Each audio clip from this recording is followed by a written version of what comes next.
Arsenal secure one of two Brazilian stars this summer, but what now for the ravaged Newcastle project, whilst Real Madrid drop a record 140 mil on Diomande, with Vini Jr. also expected to stay. Salah's headed to Turkey, and what is going on with Neymar? This is DMAC Daily. Bruno Guimaraes, tick. Vini Jr., cross, or at least that's what the latest reports are suggesting. More on that later on, but we start first with the Guimaraes deal, and Arsenal have finally landed their marquee midfielder, £75 million up front, no add-ons required. It's so weird, like £75 million 5 years ago would sound like an enormous fee, but in 2026, that figure is essentially pocket change in the Premier League. Think of the finances involved for that highly sought out central midfield profile. Anderson's already gone for 116 mil this summer, Tonali 100 mil, Fernandez 85 mil.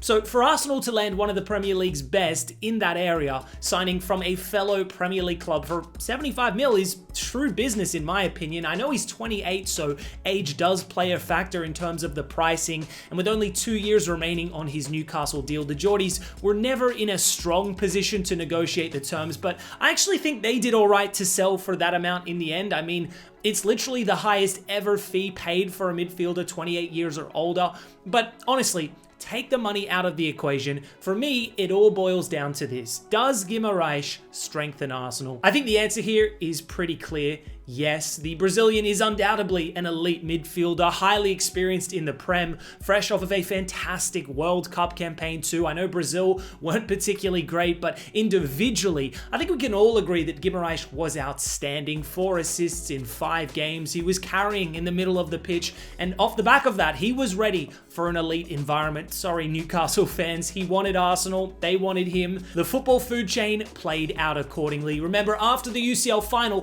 Arteta insisted that Arsenal's summer transfer plans would be very ambitious, very fast, and very smart. So far, I think they've lived up to the billing. Solis's deal was wrapped up quickly. Okay, they didn't get Morgan Rogers, but they turned their attention to an even bigger name in Vini Jr. instead, and now they've got the Guimaraes deal over the line, a player that I'd assume walks into the starting 11. That partnership of him alongside Rice in midfield is a terrifying proposition. Stylistically, he fits the criteria of what Arteta likes in that he's physically very strong. He offers a bit of everything, both offensively and defensively speaking. 14 goal involvements from central midfield last campaign, and since making his Prem debut back in 2022, he's won more duels than any other player in the league. His leadership qualities as Newcastle's previous captain are the cherry on top. Now, I don't think the Brazilian comes in to completely replace Zubimendi in the starting 11. I think it's more so about effectively managing the workloads across all competitions without really reducing the standards, because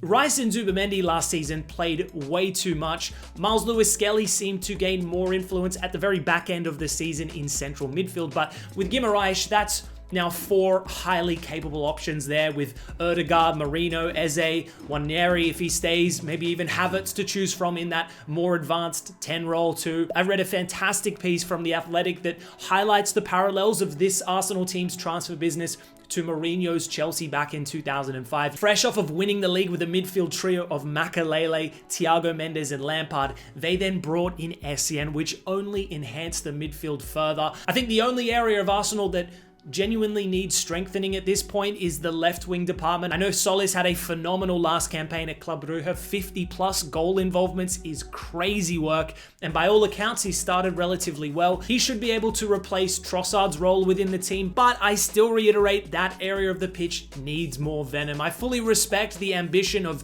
Vini Jr.'s pursuit, but it does seem very unlikely at this stage that the Brazilian heads to the Emirates. Maybe Guimaraes' arrival changes things slightly, but one way or another, they gotta reinforce in that area.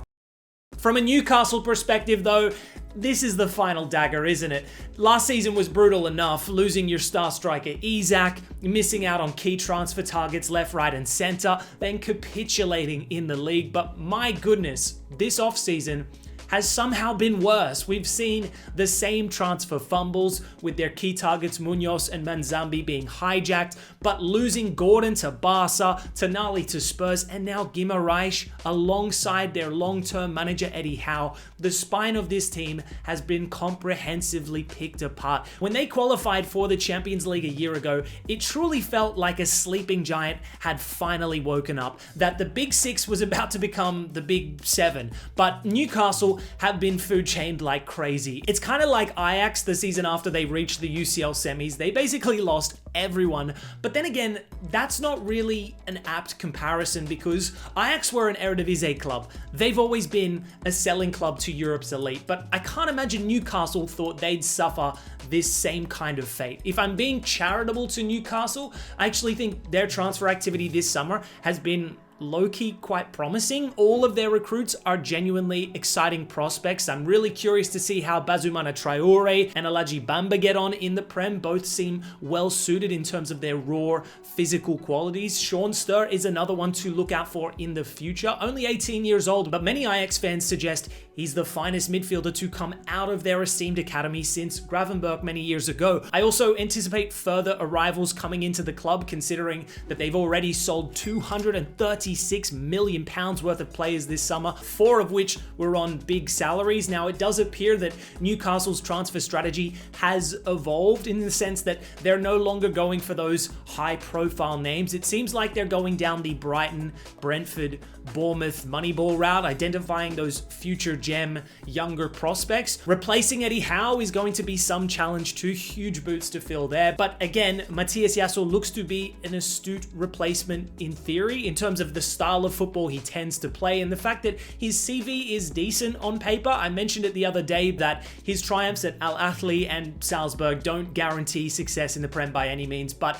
it's probably the right time for Newcastle to switch things up. Howe's on-field success did wane off last season. Ultimately, if I was a Newcastle fan, I'd be bitterly disappointed at the manner at which the previous project has unraveled. It's not a good look to see all your stars leave in the space of a year. I'd also be concerned about the long-term future of their remaining stars. Guys like Lewis Hall, Livramento, they might be looking for an exit route too. I guess the positive outlook is that this rebuild was kind of a necessity in many ways. Newcastle have overspent in the past, which resulted in breaching UEFA's squad cost ratio rules, and they also narrowly avoided PSR sanctions previously, so selling the big guns helps from a sustainability standpoint. Perhaps it gives them license to be more aggressive in future transfer windows too, but let's not get it twisted. The squad is noticeably weaker than it was 12 months ago, especially in the middle of the park, so I can't imagine expectations are too high heading into the 26-27 season. We head now to the Spanish capital and bombshell development, guys. Yan Diomande is headed to Real Madrid apparently. Can you believe it? Groundbreaking news, am I right? Well, thankfully, after weeks of negotiations and too many DMAC Daily segments, we finally appear to be at the closing stage of this transfer saga, one that started way back in May and June with Liverpool before they pulled out, followed by PSG before they pulled out, both citing the absurd finances of it all. But for the almighty Real Madrid, I guess money is not an issue. David Ornstein is quoting a 140 million euro deal for the 19-year-old is imminent, meaning he will become Real Madrid's most expensive signing of all time, overtaking Jude Bellingham. On top of that, this transfer is also going to be the second highest fee ever recorded for a teenager. Only Mbappe's 180 mil move to PSG sits ahead, which is just staggering to think about really, because less than 2 years ago, Diomande was literally playing high school level in the United States. He trialed at several clubs in Europe, eventually signing with Leganés, where, funnily enough, he then debuted at the Bernabeu, showed promise for a couple of months in Spain, which resulted in that RB Leipzig switch, a club renowned for developing young players, and 1 year later, having smashed it in Germany, he's on his way back to Spain. So fair play to the youngster. Bro has speedrun his way to the very top. Obviously, the backdrop of this transfer has been chaotic, from the here we go announcement before the deal was complete to the agency drama with his previous management and Rock Nation. been a bit of a shambles, but the deal appears to be well and truly on. So there is huge pressure now on the youngster to deliver. To be fair, anyone that wears the Madrid shirt has enormous expectations, but the finances involved in this transfer mean that he has to hit the ground running straight away. Now, a lot of people will slander this deal before he's even kicked a ball, saying he's overrated and a waste of money, and that's not to suggest any criticism of this transfer is reactionary. Like, Leipzig have done very well here. Even by today's standards with the market, it seems like a significant overpay. Although, I personally think Diomande is going to be a great addition to Madrid's forward line. For years now, Madrid have been utilizing Rodrigo, Goulet, Brahim Diaz, even Valverde as makeshift right wingers. Well, now they finally have someone that can comfortably operate in that role. 23 goal involvements in 36 Bundesliga matches in his first full season in a top 5 league. Now he's going to be surrounded by superstars. There is a concern there that he may not thrive as much as a result, and the playing style is going to be different at Real Madrid than Leipzig. A lot more low blocks to deal with and a lot more eyeballs on the youngster. Every bad performance will be heavily scrutinized. But considering how easy the adaptation period was for Diomande at Leipzig, he went from unknown to the league's best young player instantly, I'm giving him the benefit of the doubt that he'll do just fine. His World Cup cameos were promising too. It's evident he isn't the finished article. The end product and decision making isn't perfect by any means, yet Diomande's 1v1 capabilities are second to none. My guy is a pace demon. He made Hincapié look like a Sunday League player at times. So the Mourinho era has another Galactico to its name. Truth be told, it's been a big squad overhaul this summer. 8 players have departed, and they've since brought in Konate, Silva, Dumfries, Cucurella, Espy, and now the Ivorian. On top of this, Vini Jr. has now been offered a new deal off the back of 18 months of ongoing negotiations, which have only intensified further as a result of Arsenal's recent public pursuit of the Brazilian. With Vini Jr.'s current contract set to expire in 2027, it's now crunch time in terms of what happens moving forward. It is worth noting that the parties of Madrid and Vini Jr.'s teams have always previously communicated their desire to continue working together, but the salary situation has been a sticking point. Vini Jr.'s camp felt the Brazilian was worth the same amount as Mbappe, in the region of 30 mil per season. Madrid didn't previously want to offer that because of the potential financial consequences of doing so, but according to David Ornstein and Mario Corteggiana's latest reporting, quote, indicate the club have now raised their offer to a level that reflects Vinicius Jr.'s importance to them and the project. So I guess this is the take it or leave it situation. It's all up to Vini now, where he has 3 options: either renew, reject and explore the Arsenal opportunity, or reject and hold out till next summer. Maybe even leave on a free transfer. At this point, a renewal is the most likely outcome. Keep in mind, Vini Jr. just returned to training with Madrid and then publicly spoke in a positive manner towards the players and the new manager too, saying, I'm very well getting to know the new manager, the new players, and working really hard in training. Mourinho wants me to be just as I've always been, happy, positive, and playing my own style of football. So, pending a shocking collapse or Arsenal offering Saudi money or something, I think Vini's future remains firmly in Madrid. If he does stay,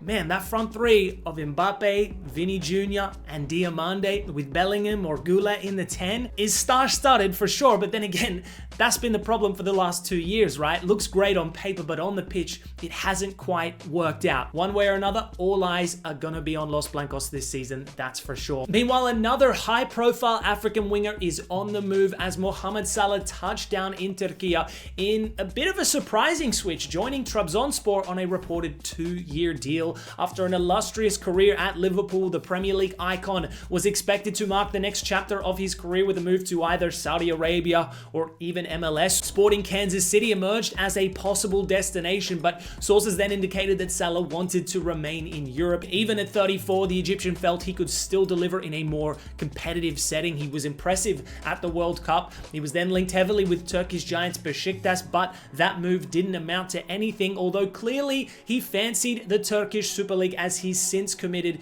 to Trabzonspor as the biggest arrival in the club's history, or maybe second biggest to Onana. Granted, Turkish domestic football is on the rise. The traditional big three of Galatasaray, Fenerbahce and Besiktas have all spent big money in the past year or so, the biggest of which being another African star, of course, Victor Osimhen, 75 million euro permanent move to the Istanbul Giants. But Trabzonspor is a little different in the sense that they aren't in that same prestige as the other domestic giants, but then again, they did finish third last campaign. They also have 6 other African players within the squad. I've seen some immediate reactions feeling slightly confused by Salah's decision, that having wanted to stay in Europe, why Trabzonspor of all places? But then again, this team will feature in the Europa League if they get through their qualifiers. They're also hoping to compete for the title, having finished third last campaign.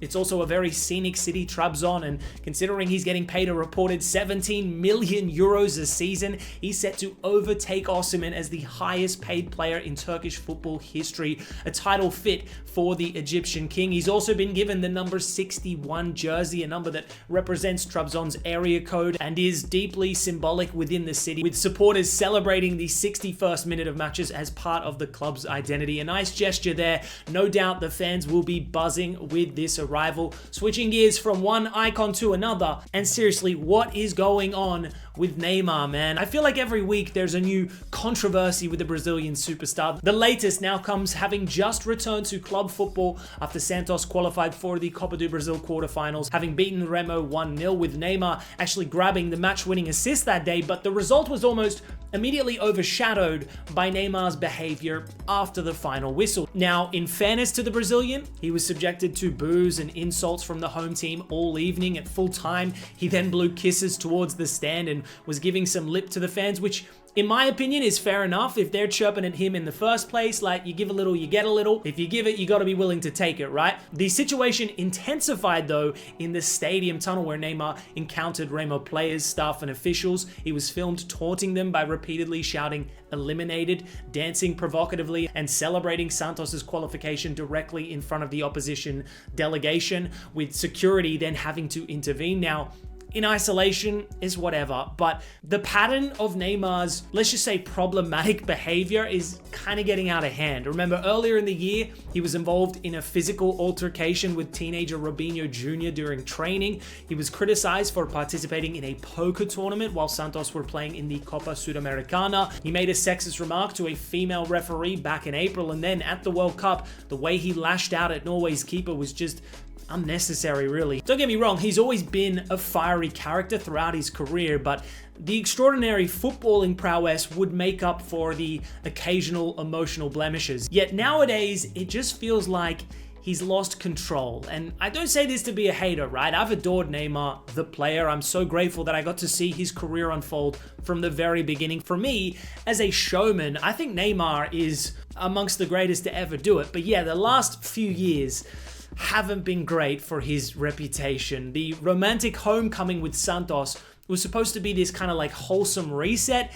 And yes, there's been some special moments, playing through injury to save the club from relegation. That was commendable, but this spell has also been littered with controversy after controversy.